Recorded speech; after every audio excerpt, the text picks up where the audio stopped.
70,000 शुहदा जवानों की कुर्बानियाँ दी गई तो मस्जिद अक्सा और जेरूसलम आज़ाद हुआ। इस वक्त हम उनके हब में मौजूद हैं। मस्जिद अक्सा के साए में हज़रत सुल्तान सलाहुद्दीन अय्यूबी का जो खानका है, जो आपका घर था, वहाँ पर मौजूद हैं।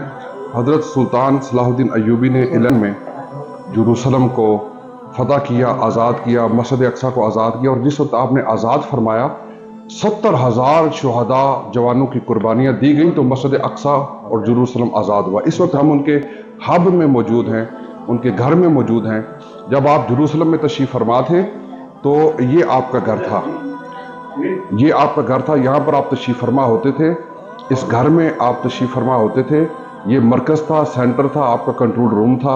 यहाँ आप इबादत भी फरमाते, नफल भी पढ़ते, तहज्जुद भी पढ़ते और यहाँ बैठकर सारे जो उमूर ममलकत हैं अंजाम देते।